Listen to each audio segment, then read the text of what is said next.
Hello, everybody, and welcome back to the Cold Hard Truth podcast. I'm Srikar, and I am not joined by Anish or Jack today. It is just me. We are going to be going over my top 5 candidates for Coach of the Year.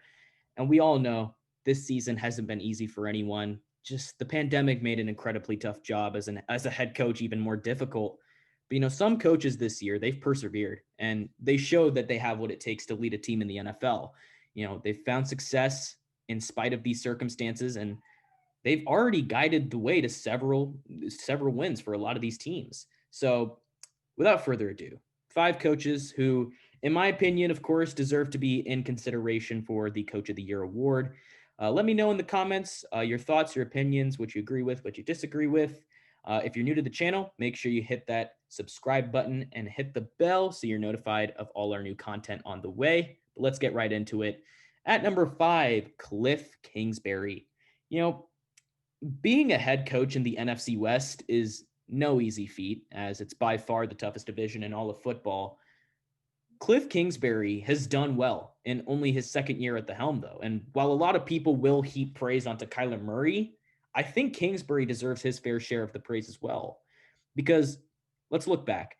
Kingsbury wasn't a popular hire when the Cardinals made the decision to bring him in as their next head coach. He was always leading Texas Tech to average seasons, and it's just people didn't think he'd be the right fit for the Cardinals.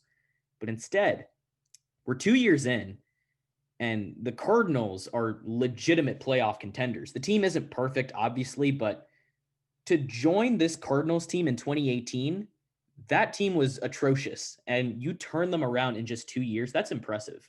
If the Cardinals do indeed make the playoffs, which barring an epic collapse, they would at least be a wild card team. I think Kingsbury he definitely deserves to be a candidate for Coach of the Year. I could put him a bit higher, but I'm going to keep him at number 5 for now. Let's go right into number 4, Sean Payton. And it's funny because Sean Payton always seems to find himself on this list. And it might seem odd as the Saints are almost always playoff contenders.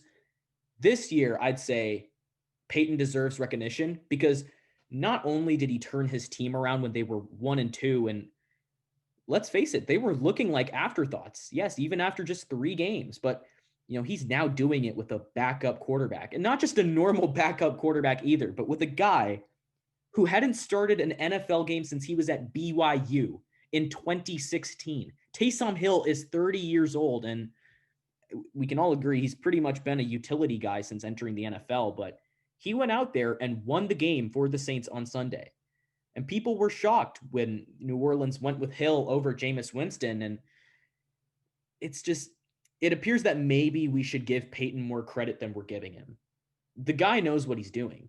If he and the Saints win out, they'll be the number 1 seed in the NFC without having Drew Brees for the final 6 games.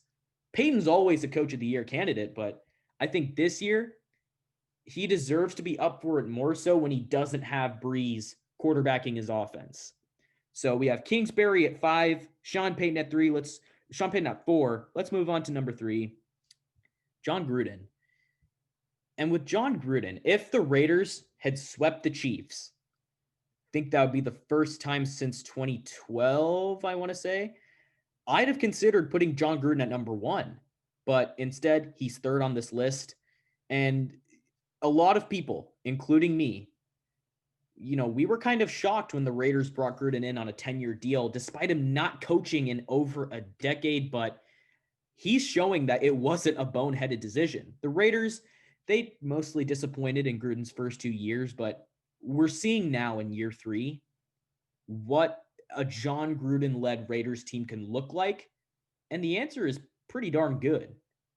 Vegas, they almost knocked off the Chiefs for the second time this past weekend, and if they had been able to do so, they would have moved within 1 game of the AFC West. Think about that.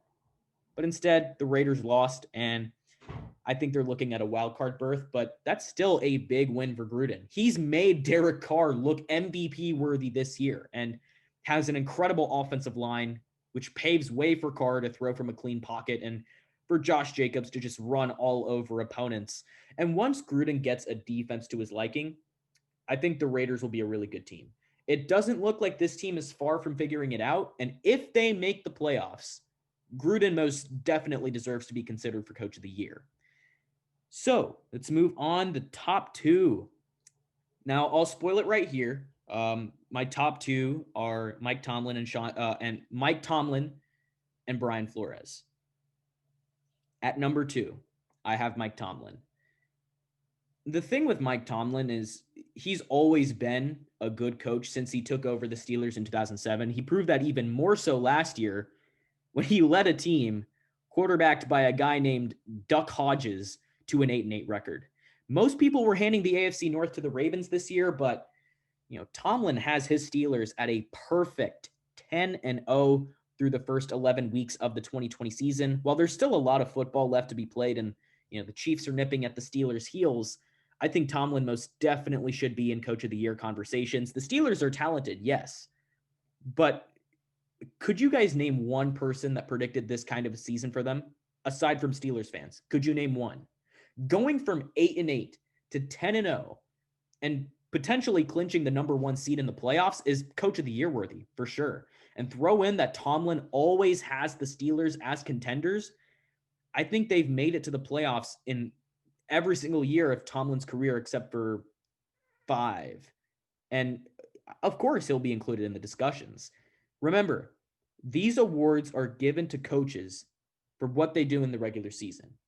And no team has been better in the regular season than the Steelers, which leads me to number one, Brian Flores. When Brian Flores took over as the head coach for the Dolphins, the team was not in a great place. His tenure began with the Dolphins getting destroyed, absolutely murked in the first 2 games, and the team trading away all of their good players as well. Despite all of that, Flores got the Dolphins to 5 wins, and that 5th win coming against the then defending Super Bowl champion Patriots in Foxborough to close out the year. The Dolphins were trending in a good direction. And after 11 weeks of action,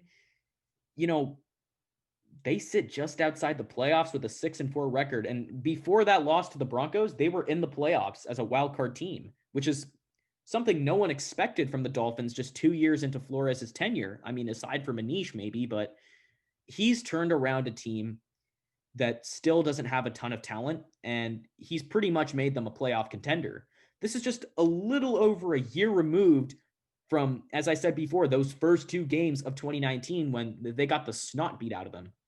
So even if the Dolphins don't make the playoffs this year, I think Brian Flores most definitely should be in strong consideration for Coach of the Year.